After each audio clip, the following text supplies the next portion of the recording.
저는 그 이재명 후보와 그 동네 옆 동네에 있는 신남동의 김창규입니다. 그 지역에서 주손이고 이재명 후보와는 그 초등학교에 바로 이재명은 19회고 3개 초등학교, 저는 6회입니다. 죽은 바로 형이 또 머리가 좋아요. 네. 나는 안동네 3개 초등학교를 졸업하고 임대중학교를 졸업했어요. 그 이재선이라고. 네. 사람이 참 똑똑하고 분명했지요. 그 당시에는 모두 형제들이 없는 가정이다 보니까 뭐 돈도 가니까 굉장히 다정하고 전부 다 우애가 좋았어요. 그러면 형은 자기도 공부를 해야 되겠다 싶어가지고 공부를 하면서 재명이가 이심을 받아오고 집에 갔으면 아버지가 그 돈을 아까 형도 주고 동생도 주고 이래 집에 20만이니까 굉장히 큰 돈이죠. 그게 재밌게 살았는데 이 재서이가 그 당시에 건국대학을 다니게 됩니다. 건국대학 다니면 그때는 건국대학이 돈이 많이 드는데 바로 이재명이가 자금을 담은 돈, 그 돈도 뭐 지가 안 줘도 아버지가 아들이니까 뭐 주기도 하고 이렇게 재밌게 살았어요. 그러면서 내가 알기로는 이 재서에 대한 사람도 공인회계사를 합격해요. 공인회계사를 합격하니까 그 당시는 이재명은 사법고시를 합격합니다. 공인회계사는 이재서가 돈을 더 벌고 자기가 더 나았어요. 더 나으니까 박근혜 대통령 한나라당에 이 그 위원장 비슷하게 최고 책임자를 하게 됩니다.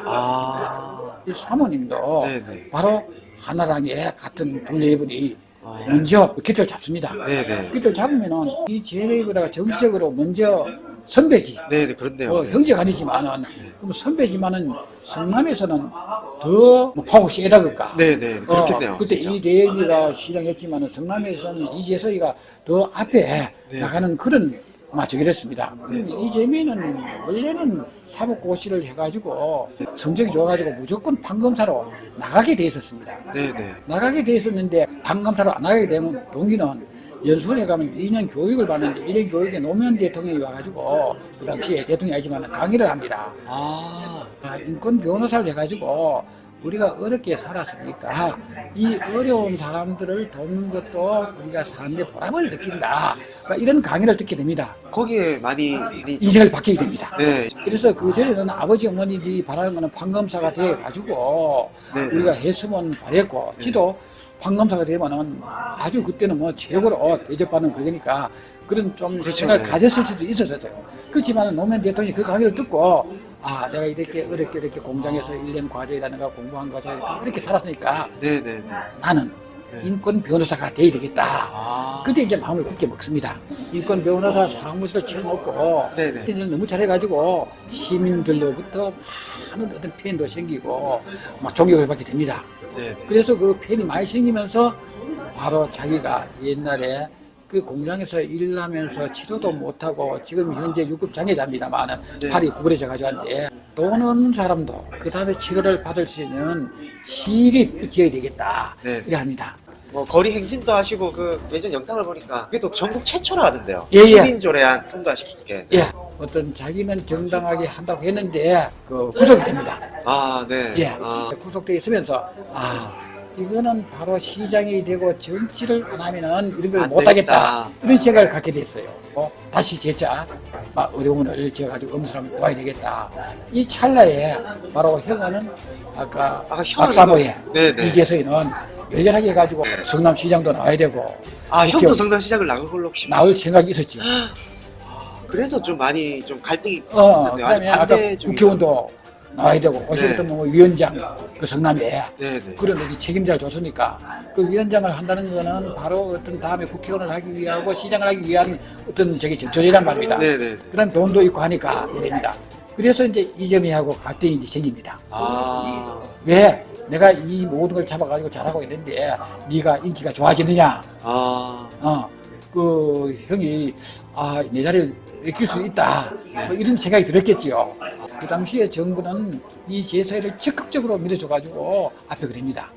그렇지만 이재명은 형하고 싸울 일은 없었고 자기가 없는 사람, 그 다음에 약한 사람 도와주기 위해서 막 이런 어떤 정치 스타일이지. 당시에 그러면서 아까 시장은 해야 성남을 어려움을 짓겠다 싶어가지고 거기서 이제 하겠다.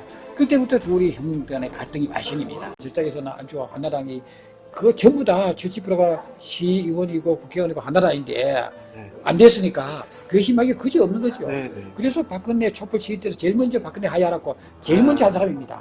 저는 그게 형이 그렇게 된 게 그 박근혜 그 집단들이 그렇게 만들었다고 예, 예. 판단해서 그런 것 같기도 예, 그래 하고. 만들었습니다. 네. 그래 만들어가지고 그게 아까 노동기를 갖다 놓고 그 지금 나 환경은 모르겠습니다만은 그 정도로 준비했으면은 하루 이틀이 아니고 네. 그냥 어떤 우발적으로 네. 하는 게 아니고 네. 그 당시 상황이 충분히 가능성이 있는 것 같은데요. 예, 정치적으로 완전히 거의 뭐 왕따 수준 아닙니까? 예, 예. 혼자 저항하고 있던 그 야당 출신이었으니까. 예. 그래 휴일이 갈등 때문에 정치적으로 많은 어떤 스트레스 많이 받은. 그 왔는 거이다.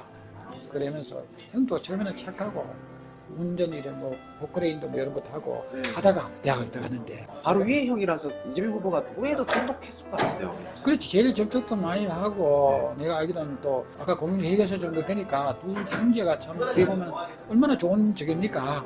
멘토도 되고, 네. 서로 같이 하나는 공부도 같이 하고. 예, 공유회계사고 둘 형이 나이는 먹지만 어이 보면 또 둘이 형제간이지만은 좀 시샘도 있겠고 형제간에도 네, 네. 그렇지만은 그래도 한 핏줄이고 아버지 어머니가 그렇게 고생을 했는데 네, 네. 우리 아버지 어머니 이제 보조하자 뭐 그런 어떤 약속도 있었을 거고 네. 아, 그 당시에 정부에서는 당신이 다음에 시장이 될 수 있다 뭐 국회의원이 될 수 있다 모든 것을 밀어주고 하는데 어느 날 국민들 시민들부터는 이재명이가 인기가 좋아지니까 네, 네, 막 그때 그러면서 지방 갔더니 어머니가 처리를 못한다 네. 그래가지고 형이 네. 어머니를 많이 이제 원망도 하고 구박도 하고 그래서 내가 알기로는 그 과정이 계속 깊어지면서 쌓이고 해가지고 어떤 풀 수 없는 단계까지 왔어요. 이재명하고 바로 그날 싸운 날은 어머니하고 요간 싸운 날은 누가 들어봐도 그렇지요. 이재서이는 차에 치여 8톤 차에 차에 들어가지고 사고도 내고 아, 병원에 입원하기도 하고 정신과에 왔다 갔다가 많이 이제 그럽니다. 바로 그 사이에 아까 정치적으로는 내가 알기로는 뭐 했는지 모든 그 녹음기라든가 그날 어떤 방안에 일정 준비 딱 해놓고 아. 바로 이재명이가 요걸 하지 않으면 안 되는 상황이 만들어졌 그런 상황을 만듭니다. 그 어머니가 그 당시에 그 셋째 형한테 병원에 예, 입원한 상태라고. 그렇죠. 네, 네. 막 입이 담지 목을 그거는 싹 여기에 안 안 나오고 네. 이재명이 하는 얘기 나옵니다. 아, 그래서 이제 그거는 제가 볼 때는 사전에 아마 녹음기를 준비하고 그런 환경을 만들었다는 거는 저 형제간에 만든 게 아니고 누가 배우에서 그런 걸 이용하려고. 만들어가지고 하나 했지 네. 그냥 저 형제로서는 내가 그거는 그렇지 않을 것이다. 네. 뭐 저는 그렇게 생각합니다. 네. 그리고 그것이 계속 이제 터지면서 형이 참지 못하고 그냥 계속 갈등을 해가지고 결국은 병이 와가지고 참 돌아가시게 됐는데 참 가슴 아픈 일이고 네. 동창회 때 네, 네. 제가 두 형제가 다 왔어요. 아, 네. 예, 제가 동창 회장을 그때 이제 그 전에 하고 그 학교에 와가지고 보면은 형이 그때 조금 이상한 게 우리 동창 회원들하고 쌓이지 않았고 외곽쪽에 자꾸 다니면서 시실 피해요. 아, 그래서 이제 그 동생은 우리 이제 그 동문들하고 인사도 하고 나누는데 그때부터 이제 형하고 동생하고 사이가 우리가 봐도 또 뭔 문제가 있구나 어떤 그런 느꼈습니다. 네, 네. 그러면서 형하고 그 어떤 갈등이 내주에 정신적인 문제를 일으킵니다. 네, 네. 왜 내가 하는데 네가 그러니까 동생이 믿기가 그지 없겠지. 그러면은 동생은 또 동생대로 내 할 일인데 한다. 그러면서 가족 간의 갈등이 싸워가지고 아주 극렬하게 됩니다. 아, 그 칠남매가 되니까 식구는 많고 아까 농사를 지을 땅은 없고 4년대기를 하니까 과거엔 좀 잘 살았지만은 그와 가지고는 가난하게 살게 됩니다. 가난하게 살게 되면서 이재명 후보의 아버지가 동장을 하게 됩니다. 그래 칠남매가 열심히 참 오손도손 살아가지고 가난하게 살아왔지만은 그 촌에서 아주 정답게 살아왔어요. 네. 그래 이제 못 살고 하니까 아버지가 그 동네에서 아까 뭐 보증도 이래 서고 동장이다 보니까 아, 네. 그 보증을 서면은 이행이 되면 좋은데 이행이 안 되면 동장이 책임지고 원래 그러다 보니까 빚을 많이 따고 아, 그래 그 빚을 따다 보니까 동네에서 성남으로 이사를 먼저 가게 됩니다. 아, 그래서 이제 이재명의 아버지는 성남으로 일찍 가가지고 혼자서 밤에 예가를 네네. 밀어주고 하고 아, 그래 하셨구나. 네. 근데 이재명 모친은 그 뒤에 따라가가지고 공중 화장실에 휴지를 네네. 갖다 주고 뭐 돈 뭐 5원인도 10원도 주면 받고 청소를 깨끗하게 네 분이 살게 됩니다. 네네. 그다음 이재미가 13살에 이제 네네. 삼교회 초등학교를 졸업하고 성남으로 가게 됩니다. 올라가가지고 그 성남에 그 어떤 상청동인지 어느 동인지 그 언더마 밑에 네네. 지하에서 아, 지하에서. 예, 지하의 방에 9식구가 그러니까 아. 이재명 아버지 어머니하고 이재명 7식구하고 살게 됩니다. 아. 그 7남매로 나가 일을 해야 되니까 13살에 해가지고 어디에 들어갔냐면은 나무로 이래 만들어가지고 뭐 구슬같이 만들어가지고 하는 유해 공장에 거기서 일을 이제 하게 돼요.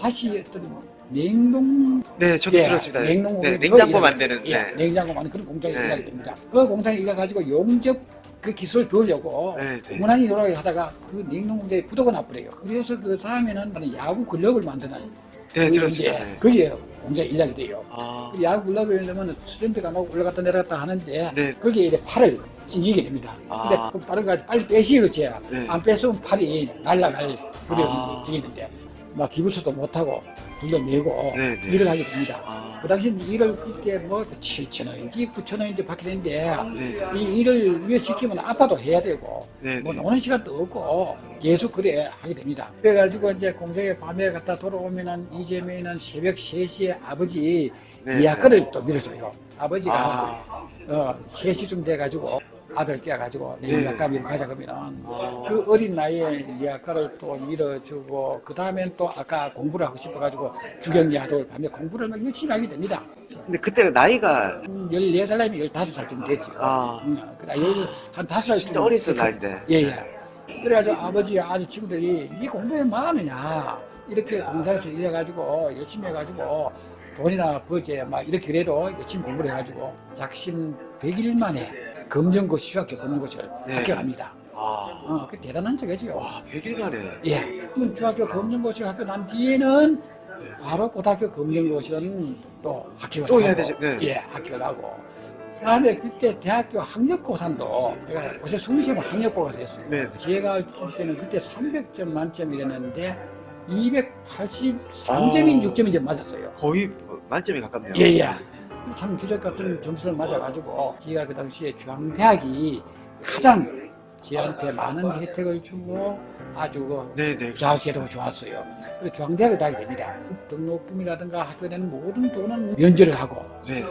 일 한 달에 돈을 쓰라고 20만 원을 줘요. 아. 그 20만 원 주니까 지가 그 공장에서 일할 때 마지막에 제일 많이 받은 게 뭐 9만 원인지 뭐 이랬는데 20만 원을 주니까 많이 주, 엄청 많이 주네요. 네. 그러니까 공부할 수 있는 하고 싶은 데다가 20만 원 주니까 아무 걱정 없이 네네. 공부를 하게 됩니다. 그래서 그 20만 원 다 가지고 또 지가 다 안 쓰고 집에 갖다 줍니다. 그 우리 열악한 환경이라든가 도저히 환경을 이겨낼 수 없는 데서 이제까지 이 자리에 온 것을 좀 장하고 선배로서 축하를 드리고 앞으로 처음 먹은 마음 변치 말고 우리 대한민국에 지금 서민의 아픈 나라의 운명 국가의 미래를 꼭 생각해가지고 잘 하는 지도자가 되어주기를 간절히 바랍니다. 아. 예. 네, 선생님 감사합니다. 예. 아, 좋은 말씀 너무 감사합니다. 가난과 모진 풍파를 겪으면서도 우리 7남매를 길러내신 어머니의 그 깊고 깊은 은혜 무엇으로도 보답할 수 없을 겁니다. 너무나 가까이 계신 분이라 영원히 함께 할 수 있을 것으로 알고 지금껏 감사 마음 제대로 한번 표현하지 못했습니다. 더 후회하지 않기 위해서 이 말씀 드려봅니다. 어머니 사랑합니다. 감사합니다. 오래오래 건강하게 살아주세요. 온 마음으로 사랑합니다, 어머니. 감사합니다.